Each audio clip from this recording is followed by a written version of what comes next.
Dattu and Chinky's dad was going out of town on an office trip. Kids, don't bother mom. And along with sports, focus on your studies as well. I will come back within a week. Grandma is coming to give you company, okay? And take this money so that you can eat whatever you want. Dad gave some money to Gattu and Chinky and went away. As soon as their father left, their mom's torture started. Gattu, Chinky, you are still sleeping? Get up, you have to go to school. Mom, please give 5 minutes more. Did you forget what your dad has told you? Do not bother mom. Get ready immediately. I will drop you at school. Dad too used to adjust. Whenever we used to get late, he never used to go to office without dropping us at school. You too let us sleep for a while. Then you can take us to school.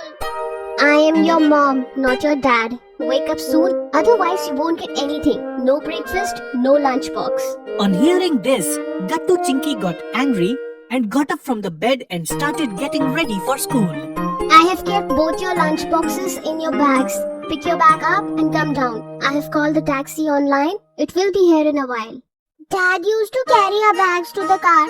Then why are you asking us to pick our bags? I am not your dad. I am your mom. Stop repeating the same things over and over again. Let's hurry up. Seeing this harsh treatment of their mom, Gattu Chinky almost started crying. We won't go to school with you. If not with me, then with whom you will go? With Hari's father. We will go with him. Mom also got angry after hearing this. Go with whoever you want. Don't bother me. Gattu Chinky also got angry and walked out of the hall, and their grandmother kept watching all this sitting on the couch. Gattu and Chinky came back to home. Grandma was waiting for them in the hall. Here you are. Where is your mom? Hearing that, Gattu and Chinky were shocked. Where is mom means? Isn't she at home? As soon as she came to know that Hari's father would not be able to pick you up, your mother went to school to pick you. After hearing this, Gattu and Chinky got upset. Grandmother, we came back walking, but we didn't meet mom on the way. Grandma calls mom, but her mobile was out of network. Seeing this, Gattu Chinky became even more upset. Today I was so worried. And then the security guard told me that children had left for home. Even my mobile was out of network.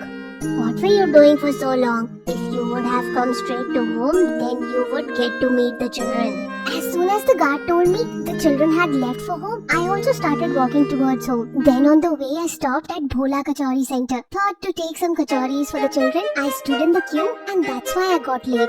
Hearing all this, Gattu and Chinky's sleep went away. Both of them realized their mistake and jumped off the bed and went straight into their mom's lap and started crying.